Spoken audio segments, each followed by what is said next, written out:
No, pero naiintindihan ko naman sila.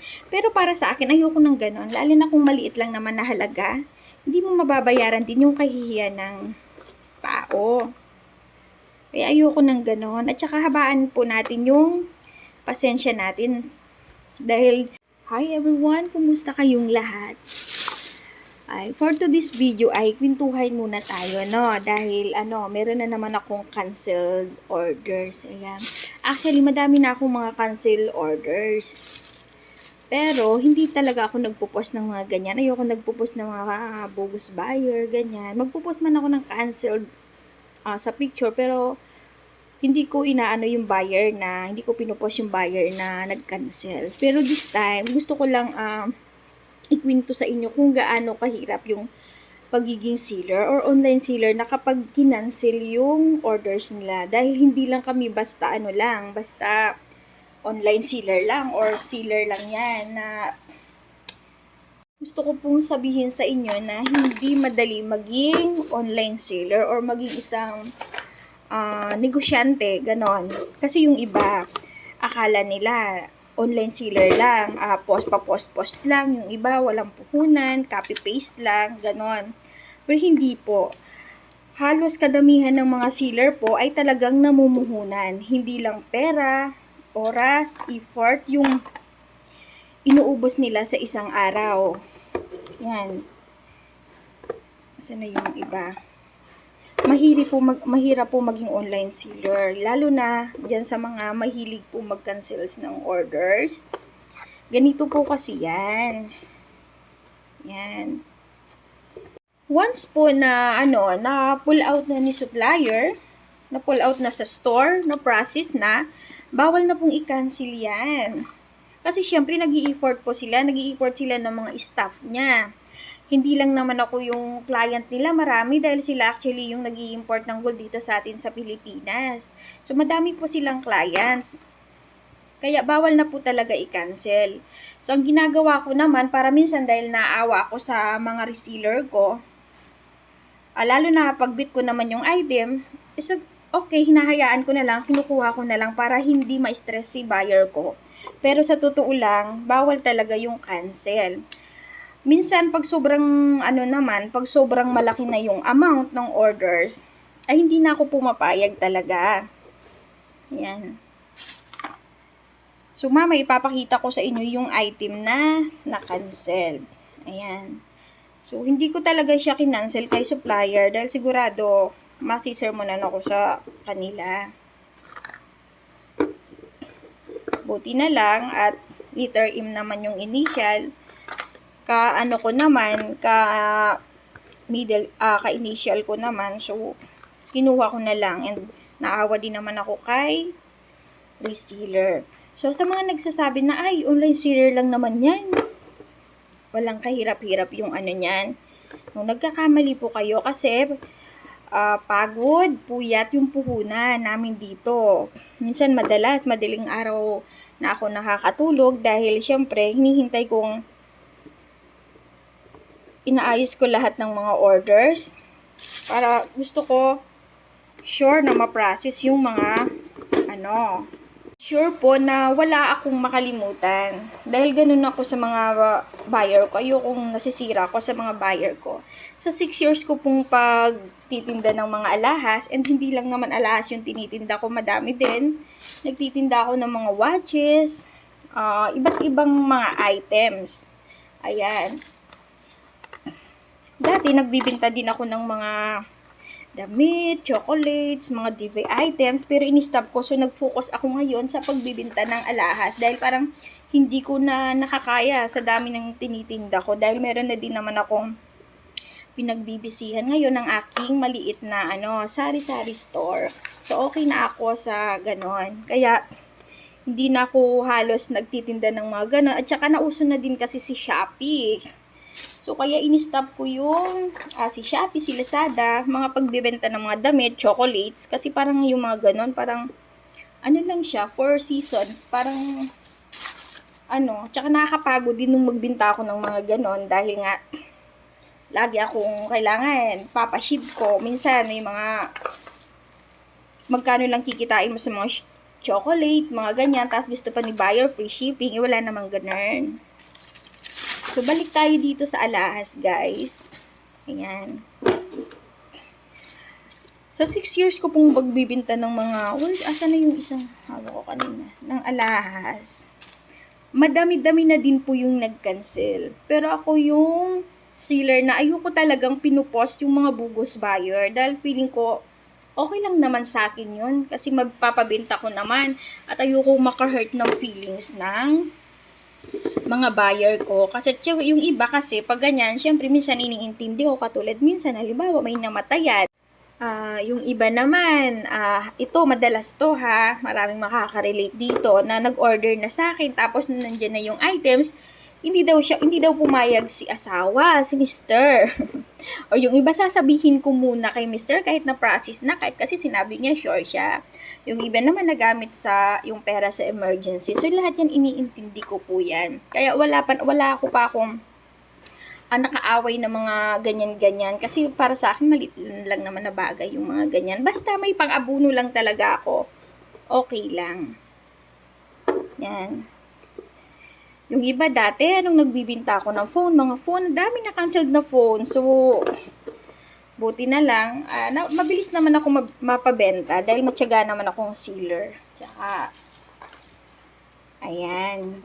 So, ayan, ngayon, dun tayo sa mga bogus buyer. Kwento ko sa inyo para minsan, ma-realize nyo naman na hindi talaga maganda yung pagka-cancel ng orders, lalo na pag na-process na, nag-import na si sealer. Kasi, grabe, hindi lang pera, pagod, yung puhunan namin dyan, grabe, sa sa pag-reply sa inyo. Madaming minsan pa kaming ginagawa pero inuuna namin kayong i-assess dahil para ako, lalo na ako sa katulad kong sealer, ayoko yung nag-aantay ng matagal yung buyer ko.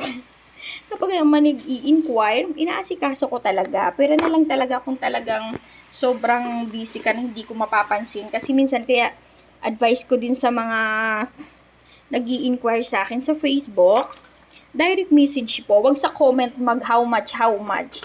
Kasi sa comments is talagang natatabunan. Siyempre, madaming nagla-likes, nagko-comment. So, hindi ko na lahat yan ma-open. Di katulad sa messenger, sa direct message kayo, agad ko kayong maasikaso. Matagal man kayong ma-replyan. Pero, masisin talaga yung mga message nyo.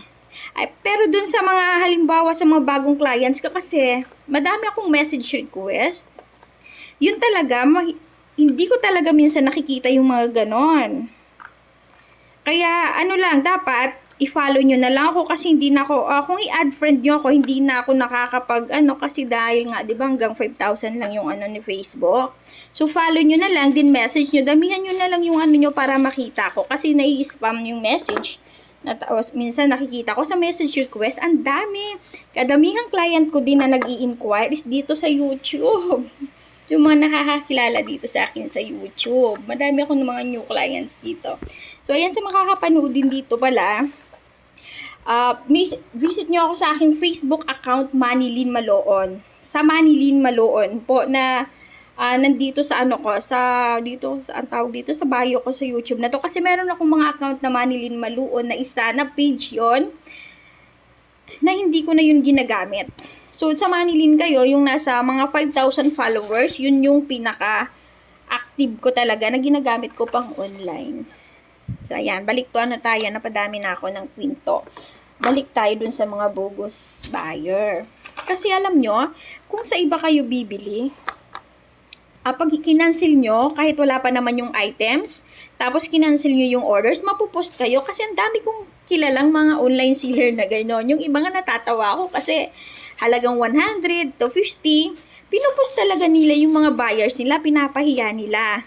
Pero understandable naman, naiintindihan ko naman yung ibang seller na gano'n, baka siguro nga, ganyan, basta may gano'n, pero naiintindihan ko naman sila. Pero para sa akin, ayoko ng gano'n, lalo na kung maliit lang naman na halaga, hindi mo mababayaran din yung kahihiyan ng tao. Kaya ayoko ng gano'n, at saka habaan po natin yung pasensya natin, dahil dun tayo tatagal sa mundong inaanuhan natin, katulad ng pag-online, kung mahaba yung pasensya natin, ganyan. Katulad ko, magtiyaga ako. So, madami din, at saka natutuwa din ako kasi ang dami kong mga repeat orders talaga. Madami din ako mga naging clients sa mga nasa ibang bansa na pag nag-uuwi yung kamag-anak, doon na lang pinapadala yung items. Nakakatuwa yung mga ganon. Yung iba talagang nagbibigay ng tip. Minsan nagtataka na lang ako pag nagpapadala, sobra ng 2,500. Sinasabi ko, para daw pala talaga sa akin. So, nakakatuwa pag may mga ganon. So, ayan, pabalik-balik na lang tayo. Advice ko din dun sa mga mahilig mag-cancel ng orders, no? Pag nag-order po tayo online, isure po talaga natin na bibilihin natin yung items. Kung may doubt man po tayo, wag na po tayong mag-order, no? Para hindi tayo parihas naaabala. Hindi ka naaabala, hindi nasasayang yung oras mo, at hindi rin nasasayang yung oras na ni seller. No? Kaya i-sure po natin kung talagang bibilhin natin yung items, pag-isipan mo muna ng maraming beses. And magpaalam ka kay Mr. mo kung may asawa ka. Kasi yan yung madalas reason talaga ng mga buyer ko eh. Paalam muna ako kay Mr. Tanungin ko muna si Mr. Kaya, i-sure po bago mag-order. Halimbawa naman kung namamahalan ka, nagdududa ka kung real gold ba, wag ka na pong mag-order kung may doubt ka. Kasi dapat, buo yung mo kung bibili ka. Parang sa pananampalataya din yan sa Diyos. Kung talagang buo dapat yung pananampalataya mo, huwag kang mag-doubt na ganito, ganyan. Dapat, yung sundin mo kung ano talaga yung mo. At saka, advice din sa mga, syempre, naiintindihan natin, lalo na yung mga new buyers, check muna talaga nila kung legit ba talaga ito. Ganyan. I-check mo yung talagang tas pwede kang magpa-comments ka, sabihin mo kay sa seller na kung pwede, papayag naman talaga si seller kung talagang legit siya, na ipapa-legit check mo siya sa wall niya, or tingnan mo yung minsan yung iba, may mga proof naman sila, so check mo doon. Comment ka sa mga post niya kung talagang legit siya doon. So, check mo. Pero ako sa totoo man, halos wala akong naging bogus buyer na baguhan. Yung mga madalas mag-cancel sa akin is mga kakilala and mga regular buyer. So, kaya iniintindi ko na lang na pagkakilala. Ako naman sirain yung pagkakakilala natin or pagiging magkaibigan natin dahil sa ganun lang. So, iniintindi ko na lang yung mga ganyan. At saka talagang sa mga baguhan, hindi pa naman ako nabubugos dahil nga naman talaga pag hindi ko kakilala, payment first policy po talaga. Lalo na ganitong mga alahas, payment first policy. Bayad po muna bago ko ipaprocess yung items. And thankful ako kasi ang dami kong buyers na kahit hindi ko mga kakilala ay talagang nagtitiwala sa akin. So, kaya dun sa mga mahilig please pag-isipan nyo muna para hindi po tayo naaabala, no? Pwede kang, kung namamahalan ka, pwede kang mag-try sa iba. Yan. Pero talagang sa alahas po, talagang iba-iba tayo ng price. Talagang syempre, alimbawa, kinuha na katulad ko, kukunin ko sa store, tapos meron akong mga reseller, syempre magpapatong ako. Alimbawa, 30 to 50 pesos, ganyan yung pinapatong ko. Syempre magpapatong din yung reseller ko noon. Tapos kung may reseller pa si reseller, edi magpapatong din. Kung may reseller pa yung si reseller ni reseller, edi magpapatong pa. So syempre, kaya pataas na yung price ng items. Pero not but yun, kasi yung gold naman is very good investment naman. Habang tumataas, pataas ng value. Sure ko sa inyo, alam nyo ba, nag-start akong magtinda ng jewelry is 1,950 per grams pa lang po noon. Diba? Imagine nyo, 1,950 per grams. Tapos ngayon, umaabot na ng 5,000 sa 21 carats. Diba? So, ang galing talaga. Ang bilis na tumaas yung dollar. Sigurado, mataas yung ginto. So, napatagal na yung video ko. Ito pala nga pala. Dali, ayusin ko muna to para pag may mga orders ako, ayan, di na ako nahihirapan kumuha ng sa mga gusto din bumili dito ng mga jewelry boxes, sa mga nauubusan, pwede nyo akong i-message. Nagbibinta din naman ako. Ayan.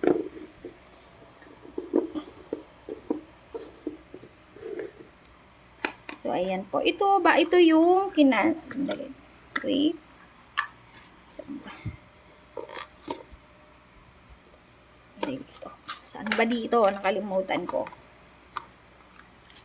Wait lang. Ito yung, yan, ito yung canceled orders. Yan. Tsaka hindi biro yung amount na kinancel ni buyer. Nakakaloka. Yan. Buti na lang talaga. Pasalamat siya kasi ka-initial ko. Kaya wala akong ano na okay lang. Sige, cancel mo. Pinakancel ko na lang kay reseller para di siya may stress. Lalo na ano ko naman sa reseller matagal ko na siyang RS. So okay lang. Pero kung direct si buyer siguro sa akin, hindi ako papayag. Charis. Ayan. Ayan po yung hindi ko masyadong kasi walang hahawak ng phone. Ayan siya. Ang ganda nito sa actual. Dito sa video medyo maliwanag. Pero sa actual kasi, kumikinang to. At saka maganda yung chain niya. Kasi, fox chain siya. Matibay siya. Ang tibay. Pati yung lock niya. Ang tibay. So, ayan. Ganyan siya. Ito yung lock niya. Sana ipapakita ko sa inyo yung tatak na. Ayan po siya. Ayan. Wait. Sabay yung camera ko. Wait. Hindi masyadong makita. Dito po sa lock, sa mga necklace po talaga, madalas dito nyo makikita sa mga lock yung mga code niya. Na halimbawa kapag 18 carats, yung code niya is, pag walang nakalagay na 18K, nakalagay po doon is 750. Ibig sabihin pag 750, 18K po yun. 75% gold content ang meron sa alahas. Ganyan. Pag 21K naman or 22K, madalas nakalagay is, pag 21K is 87.9. Or minsan may mga nakalagay din. Ito, tingnan natin. Baliktad. Sa 21K, ganyan. Ayan po yung tatak niya. Ayan. 18K yung nakalagay. 18K or K18, same lang yan po yan. Or 750. Pag mga K18, alam nyo ba na ibig sabihin yan is matibay na gold yan. Pero 18K yan. Parang real 18 karat Saudi gold siya. So, pag ano naman, pag 21K, nakalagay is 87.9, no? Or minsan may nakalagay din na 91.9 pag mga 21 ko to 22K. Depende kung saan made yung gold niya. Pag 999 naman, 99.9, so yun ay 24 karat, 100% pure gold na yun. Yan, ito siya. Ang ganda, ka-initial ko siya. Maliwanag yung phone ko, pero sa actual is ang kinang-kinang po nito. Yan. 18K Saudi gold, this is 3.35 grams. Yan. Kaya advice ko po dun sa mahilig mag-cancel, bago mag-order, i-sure muna sa sarili nyo kung talagang o-order kayo, no? Para pare-pares tayong di masayang yung oras. So, ayan po siya. Mamaya isusuot ko siya.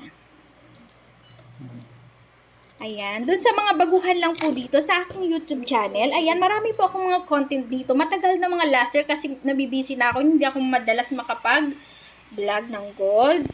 Meron ako mga gold sa mga nagtatanong yung mga tatak ng 18K, 21K, 24K, magkano na yung price ng ginto. Meron akong mga ano dyan, ang ibig sabihin ng SPL, VSPL, mga VVSPL. May mga content po ako dito. Tingnan nyo na lang po sa mga videos ko. Yan. So, sa lahat po ng mga buyers ko dito na nakilala sa YouTube, thank you for trusting guys, na kahit hindi nyo ko kakilala, nag-trust kayo. And then sa mga baguhan naman, para mabilis ko kayong ma-replyan, visit nyo ako sa aking Facebook, Manilyn Maloon. Doon po ako nagpo-post ng mga items. Yan. So, bye-bye. Thank you for watching.